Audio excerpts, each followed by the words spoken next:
Hi, and welcome to the NBA show. My name is Morten Jensen, and today we're still counting down the days to the NBA trade deadline on Thursday. So this is basically day 2 of this week. We're going to have day 3 tomorrow, and then finally the day arrives on Thursday where it all goes down. Maybe something happens before then. We'll see. But today it's day 2 in terms of the rumor mill, so stay tuned. So like I said yesterday, there will be almost daily updates on the Aaron Gordon situation, and lo and behold, here we are. The Celtics have shown significant interest in Gordon. I mentioned yesterday they've entered trade negotiations. There is an offer on the table. The rumors are floating around there. It's apparently 2 first-round draft picks. There's also a scenario in play where Marcus Smart goes from Boston to Orlando, and then it's Aaron Gordon and Evan Fournier coming back. There are a lot of scenarios right now just floating about, but right now that's the case with Gordon. To me, he seems like the most obvious candidate to get traded. I would be absolutely shocked if Gordon remained an Orlando Magic after the trade deadline. I just cannot see a scenario wherein that is the case. But look, crazier things have happened. But as of right now, I think he's going to Boston. I'm just as certain of that as I am Kyle Lowry going to the Philadelphia 76ers, which might also not happen. So we'll see. We'll get so much smarter in about 48 hours anyway. Another rumor that's popped up is DeMar DeRozan potentially going to the Chicago Bulls, and basically the Bulls wanting to be buyers. That is something I could see happening. They have been not very satisfied with their young core of Kobe White, Lauri Markkanen, and Wendell Carter Jr. 2 of them have been benched. Markkanen and remains in the starting lineup but has not played up to par. The Bulls are actively looking to get better. They have Zach LaVine, who's enjoying a first-time All-Star season and is one of the best shooters in the league this year. They don't want to waste that. They are looking at ways to upgrade this roster, and one of the ways they could do that is with DeMar DeRozan. They have the salary matching contract in Otto Porter. You know that DeRozan is going to be an unrestricted free agent after this season, so you know he's probably not going to be that expensive to acquire here in the first place. Guys who just don't have a whole lot of contract left isn't really players who demand a lot in return in trades. Teams just don't have the argument to go out and say, well, he's got half a year left, so give us multiple first-round picks and a lot of young guys. That argument is just not there. So we'll see what the San Antonio Spurs are looking for in a trade. I have to assume it'll be at least a couple seconds, maybe a protected first. Is that worth it? That remains to be seen. But I do like the fact that the Chicago is going out and trying to be a buyer instead of being a seller. I understand that the 2021 draft is significant, and the Bulls right now could actually pick and choose in terms of which direction they want to go. But considering that they also want to retain Zach LaVine, they have to get serious at some point, and becoming a buyer and actually making a push towards the playoff. That is something that Zach will remember as well when his contract is up. So this is a long-term play in terms of Zach, keeping him around, making sure that he's satisfied, and actually just trying to get back to the postseason, because if you're in the playoffs, you just know that's going to demand so much more attention from upcoming free agents. It's just good all around to be a winning organization, and the Bulls are trying to do just that. So the question here is, what kind of role would DeMar DeRozan play on the Chicago Bulls, assuming he's acquired? Well, he's actually playing the 4 in San Antonio's offense for a little bit over a year, and it's working out pretty well. He's become a playmaking 4. And I know what you're thinking, DeMar DeRozan, the guy who used to play shooting guard? Yes, this is the new HNBA. Welcome. Everything is crazy. Everything's upside down. It's great. You're going to love it. DeMar is playing essentially the full-time 4. He's a playmaker, play initiator, off the bounce at that position, setting guys up. That would work really well from an offensive perspective in Chicago, because Lauri Markkanen is essentially giving you nothing in terms of playmaking. There's a reason the Bulls are significantly better when they're giving those minutes to Thaddeus Young, because he's a passer. He's the guy who can initiate the offense. DeRozan is the same caliber guy, just in terms of being a facilitator. So having both him and Thad on the court, facilitating playmaking, giving guys like Zach LaVine, maybe Kobe White, wide open shots, that's a huge boon for the Bulls. So again, it comes down to what the price tag is on DeRozan, but I like the overall idea. Defensively, it's going to be an utter train wreck, but that's just the way it is right now. DeRozan is a little bit older. He can't really move as well that he's used to. LaVine is still at best an average defender. Coby White is a non-defender. So yeah, defensively, they will be horrid, but at least from an offensive perspective, they would be entertaining and they would close a lot of holes. Maybe this even allows them to run Coby White more off the ball as a shooting guard, which I've alluded to in the past would probably be the best course of action for his career moving forward. Overall, I just love the idea of DeRozan in Chicago. The thing is, though, I also want to see the Spurs get something back that's good, because DeRozan is giving them essentially 20 points and 7 assists per game. Like, they're just not going to take Otto Porter, I think. Yes, I was talking about some draft compensation and you have to figure out what's best, but the Spurs are one of those teams that actually wants to win as well. They're not looking to bottom out, so I have to assume they would ask for a player. Maybe there's a deal to be made within the fabric here with Lauri Markkanen and Otto Porter going out, DeRozan coming back, and then maybe no draft picks. Again, many situations could play out. We just have to arm ourselves with some patience and see what's going to happen. But for right now, there's definitely a framework there that could work. We'll see what happens. Next up on the list is Andre Drummond. And, well, Cavs fans, it's not been pretty.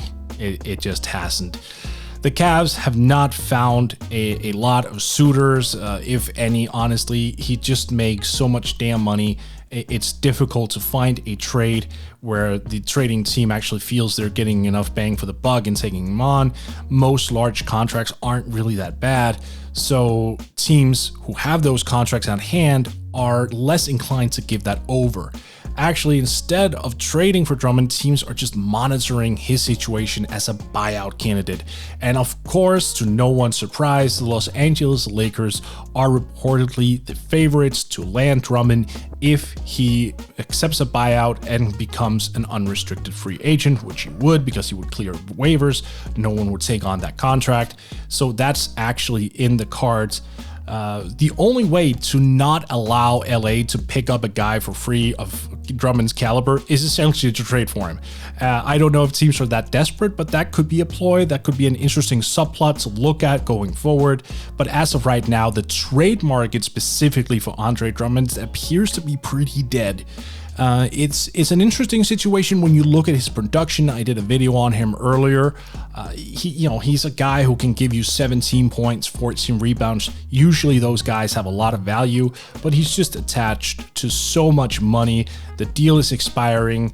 You really have a lot of question marks surrounding him in terms of whether or not he's engaged or not. Lots of questions surrounding that situation as well. That said, I do think it ends up being a buyout. Otherwise, we would have heard something. Maybe in the 11th hour, someone sneaks in with an offer and just goes, you know what, to hell with it. It's not going to cost us a lot, maybe a second round pick. We get him for half a year. If he does well, we can pick it up from there. Maybe that's a scenario that could be in play.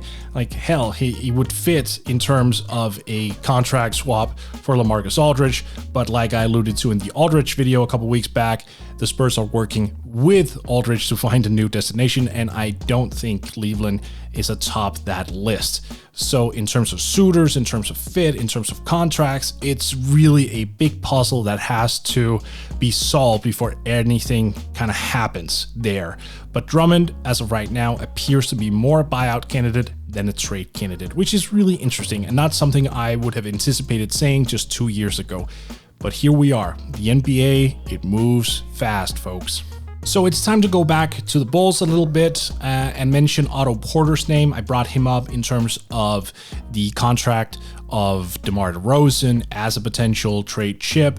Those contracts align pretty well in terms of a swap, but there's more to it with Otto Porter Jr. First and foremost, his expiring contract could be used in a variety of ways. The Bulls could use Porter's contract to go after a guy like Harrison Barnes off the Sacramento Kings, but the Kings would want the Bulls to attach numerous first-round draft picks because those values just don't align. Barnes is far more reliable, he's more durable, he's better. There's simply very little argument to be made there in terms of Porter being equal or better than Barnes. It's a non-existent argument, to be honest with you.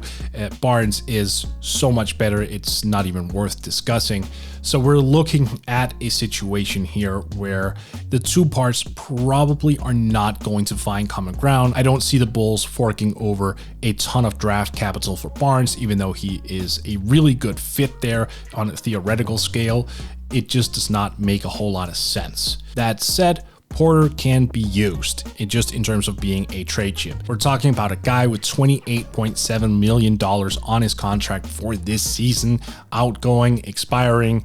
You can definitely find a way to upgrade your roster right now if you want to, just by taking on long-term money. Of course, you would also have to include something else, because if teams look at that deal and they go, well, we're giving you a player who is significantly better, he may have another year attached, but he's so much better that we want additional compensation. That's in play too, because by the Bulls being buyers, I presume that they're willing to attach certain draft choices to improve for the right now. Who those players are, that remains to be seen, but there are numerous players out there on long-term contracts that you could get into play. It just depends on their skill level, their availability, lots to go into that. But in terms of Otto Porter, I definitely expect him to be gone from the Chicago roster after the trade deadline. I would be shocked if they didn't shop him aggressively. He hasn't been durable. Right now, his entire value is in being an expiring contract, and some teams just might be interested in saving money. So if they gave up a long-term asset and got back Otto Porter just to be able to say, you know, we can save some money this summer, that shouldn't be a foregone conclusion either. That could happen, and that shouldn't be ignored, rather. So we'll see what happens. Finally, sticking with the Bulls theme, Lauri Markkanen, I brought him up so many times I don't even want to count it anymore, but it should come as no surprise to anyone who watches the Bulls on a regular basis that Markkanen is definitely available. The Bulls and him were very far apart on contract talks before this season. According to Jake Fisher of Sports Illustrated, Chicago offered Markkanen $15 million a year. They were, according to Casey Johnson from NBC Chicago, $4 million apart per year. If you do the math, you'll easily figure out that Markkanen wants in the area of 19 to 20 million. And that's just not a contract the Bulls felt comfortable paying. That's why they offered 15. Personally, I even think 15 is a little bit on the high end for someone like Markkanen, but honestly, it's a legit offer. And for Markkanen to turn it down, I think he more or less just signed his own signature towards his fate in Chicago. He's not going to be there for long. The Bulls, I would imagine, are trying to get off of him right now so they at least get some return for him before he hits the restricted free agency market this summer. If not, they could risk a situation where they retain Markkanen, at least for the rest of this year, go into the summer, and someone throws him a big offer sheet because they believe in him in some capacity, and then the Bulls would lose him for nothing, or they would match and have him drastically overpaid on the roster, neither of which makes sense. So for the Bulls, I'm looking at not an overhaul, but I am definitely looking at them being a team that could shake up their roster significantly on Thursday.